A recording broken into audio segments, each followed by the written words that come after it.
Hey there guys, it's Anthony here from Cutting Edge Guitar. In today's lesson I'm going to be extending what I've just recently done with my Stranger Things tutorial. So hopefully if you're watching this video you've already seen the Stranger Things theme playthrough that I did and the mini tutorial that I did on there. What we're doing in this lesson is I'm going to show you a very useful tool that you can use on the guitar when you're learning something.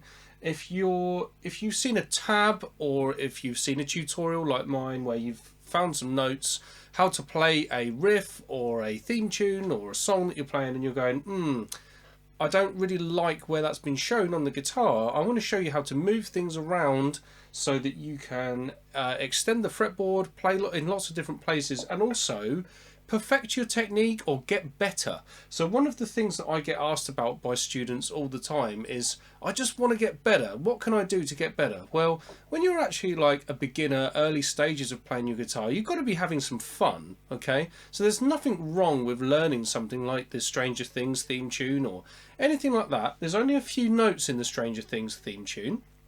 It's not a very long piece of well, it can go on for quite a while, the actual theme tune, but there's not a lot to actually play in terms of the guitar stuff.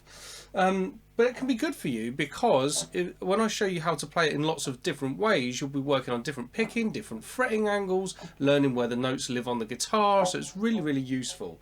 So first things first, I didn't talk about this in the initial tutorial because I just wanted to get it under your fingers and just show people how to play it if that's what they wanted. Let's talk about some more advanced stuff in this lesson. So let's talk about what's actually being played. Well, all you're playing is this.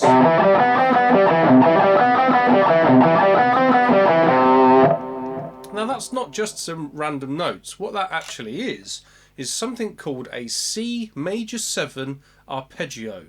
Now that may sound really fancy if you're not used to those kind of terminologies on the guitar. You might think, what the hell is that? That's a fancy name. Well, actually, an arpeggio is just the notes of a chord broken up. Okay, so the C major 7 is this chord. And what they're doing in Stranger Things is they're playing the notes of that chord, but individually. And that's what we call an arpeggio, okay? Major 7, why it arrives at that name? Well, that's something to do with theory and how we look at extracting notes from a scale in order to create harmony, chords and all that sort of thing. If you want to know more about that, I might do some of that in another lesson for you. Let me know in the comments if you want to know more about that stuff. But just for now, trust me, that's what this thing is called. It's a major 7 arpeggio. It's kind of like a normal major triad chord, C major, but making it major 7 makes it sound a little bit more posh, a little bit more exciting, okay? So in the first video I showed the fingering as this. The notes of a C major 7 arpeggio are C, E, G and B. Now something that you might like to do if you're quite keen on playing this theme tune is you might like to transpose. Now what that is, it's moving the notes around to different places on the guitar neck so that you can get different fingerings, okay? We're only going to be playing the same notes all the time, but I'm going to start moving them around to different places. So all in, I'm gonna try 7 different fingerings for this same group of notes. And how I'm going to do it, I'm going to move one note at a time. So for the first thing, let's just change the location of our E note, the second note. So what I'm going to do is I'm going to move that to the 7th fret on my A string. Everything else will stay exactly where it was. I'm just moving the E from here to here, okay? So now I'd have to finger that arpeggio like this. It's exactly the same notes in exactly the same order. It sounds identical. But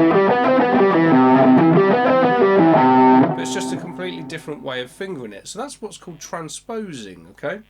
Now I can keep doing that same thing with this arpeggio by moving the next note. So we went from moving E from here to here. Let's try moving the G Or perhaps even no, let's not move the G yet. Let's move the C. If I start over here and play my C, that would be the one that we could move next. So we'll keep the E that we moved over here. We'll keep the other notes the same. I'm going to move the C from here, 3rd fret on the 5th string, over to the 8th fret on the 6th string. So now I'll get this fingering. Again, exactly the same notes, just different locations on the fretboard. Now, so far we've played this, this, and this. So that's giving us a really good workout for what our plectrum's needing to do, but it's also getting your fingers moving in lots of different places, getting you better on the guitar, but by playing something that you're going to enjoy playing that's fairly simple, only 4 notes up and down.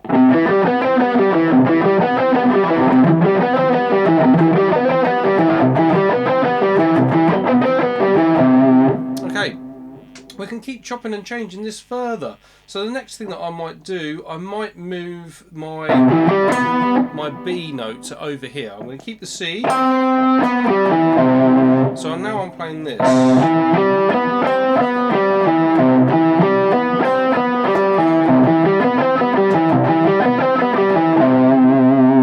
Okay. If you're looking at this and you're thinking, oh, I could do some guitar tab, don't worry, there's some tabs for these on my website. I've put a link in the description, so you can click that and go and get the tabs after the lesson. So the next thing, what I might do now, I might move the C from here, I might move it to over here. So now I'm going to execute exactly the same as what we did the last time, but perform that C by sliding into it. So we'll get this.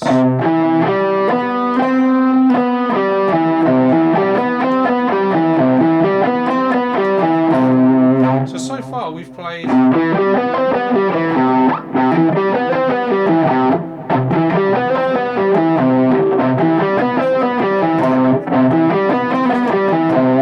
how many different fingerings is that? 1, 2, 3, 4, 5. Okay, 5 different ways of playing exactly the same thing. Now, what we're going to do this time, the initial fingering that we had over here, that can be completely transposed, that exact same shape, but if I start it at the 8th fret on my 6th string,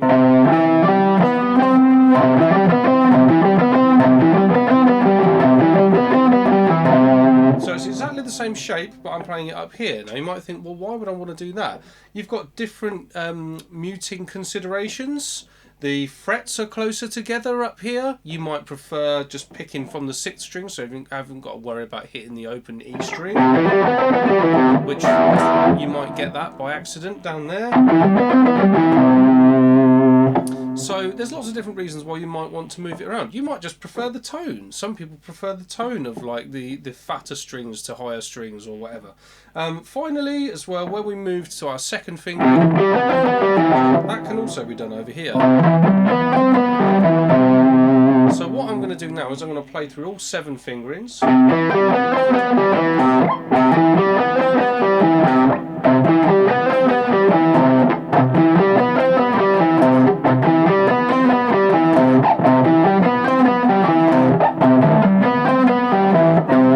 So 7 different ways to play exactly the same thing on the guitar. Okay, that is a really cool device that you can use on this wonderful instrument. So remember this is something to take away from this lesson.